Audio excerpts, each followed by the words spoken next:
Welcome to our conversation with the superintendent of the Menominee Falls School District. He is Corey Golla. Corey, how you doing? I'm doing well, thanks, John. School board elections are in the rearview mirror. I want to make sure that we have the chance to congratulate those that are new to the school board and thank those that have served this school district and are now leaving. Yeah, so actually tonight we'll be swearing in Nina Christensen, Shelley Holzman, and Chris Stuland as our new board members, and then they'll officially take their seat on Monday, April 25th.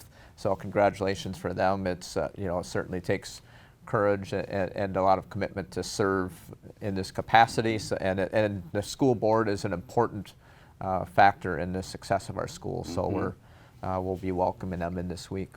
And a couple of board members are leaving the school board, and we want to thank them because, like you just said, it's really a service. Yeah, Kathy Olig, Michelle Divelbis, and our board president, Faith Vanderhorst, are leaving, and absolutely thanking them. And there's a lot of years of service in that group, and a lot of success in our schools, a lot of building that they've really been.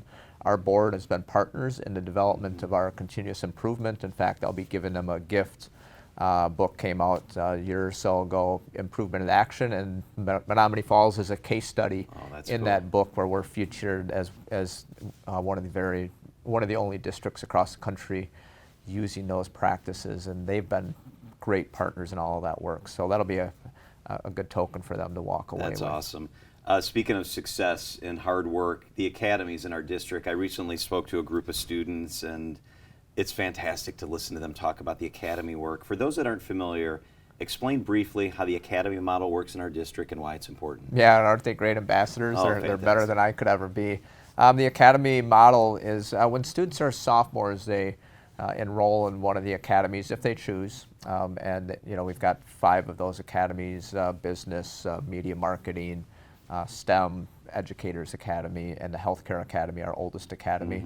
What they do is starting in that sophomore year, they're taking classes together, a series of classes. As that coursework, they have common experiences, whether it's guest speakers, job shadowings, tours, and it culminates in a senior kind of a practicum project at the end where they're working with a group and working within that industry to do the real work in that field. And it's just a remarkable program that allows kids to really immerse themselves in that field, test it to see if that truly is their passion. If it is, they're way ahead of their peers as they move on to that next step. And if they decide it's not for them, we've just saved them thousands of dollars of going through university and then discovering, I don't want to go into healthcare. So we're proud of that. Our current next year's sophomores, it looks like over 50% of our students will be enrolled in one of those academies. That's impressive. Yeah, that's great to do something that special at scale. Falls Summer Academy is a different program path that's offered. That's going to get rolling here pretty soon. I think registration is going on. Tell us about the Falls Summer Academy. Yeah, people don't realize how large it is. If summer school was a school, it would be our largest school. Oh my gosh, that's how many really? students we serve. So we'll serve well over 1,000 students typically in a given summer. And it's from our youngest learners all the way through high school. There's enrichment opportunities.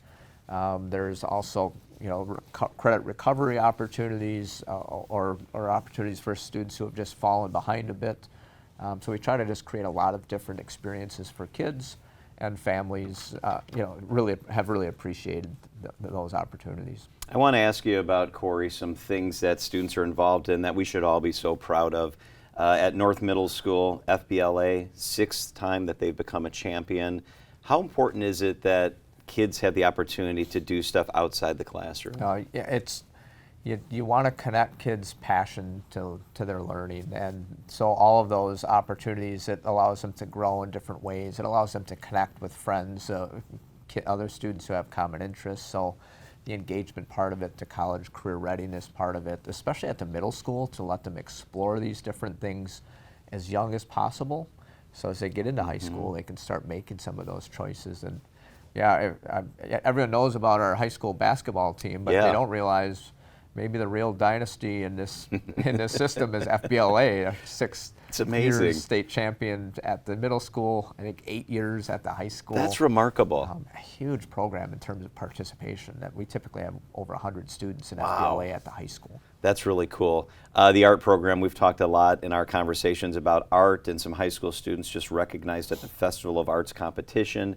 How important is it that whether it's math and science or it's art and music, kids have the opportunity to excel? Yeah, and I think we talked about this, John. We both have a shared passion for arts. I think your daughter came through as an art student. And yeah, it's just a wonderful opportunity for kids to, again, connect with a passion, to really shine. So a lot of those art students, they are so focused on their work, and often in many schools it's just not seen. Our art department does such a nice job of letting them explore their passion, develop their talent, and then display that in so many different avenues. So we've seen a lot of awards given recently, and it's exciting. It's really, really cool. I love it. And I wanted to wrap up by asking you about community ed and rec. It's so amazing and unique, the partnership that our district has with community ed and rec, and they're actually part of the district. What's the mission of community ed and rec, and why is it such a valuable part of what we do? You know, we do see them as just a natural extension of our program, of our school district. It's, you know, so they're working, we're working to engage students, they're working to engage residents, and they do the same things we try to do, is find, you know, what is it that people want, what are their passion points, what opportunities can we provide as a community for them, and then serving all the way up to our senior population. And we have an aging population in Menominee Falls, so for them to be focused on senior loneliness, connecting those seniors to peers, connecting them to services also, so they, you know, have what they need. It's a wonderful program, some passionate people working in that program, and I'm thrilled that it's part of our district. That's unique in Menominee Falls, and I would hate to not have that as a connection. It is super cool, and actually they're hiring. So if you're looking for something to do this summer, community education and recreation could use your help. Reach out to them. So many great things happening in our district. Corey Golla is the superintendent. Corey, thanks for the chat. Yeah, thanks, John. I appreciate it.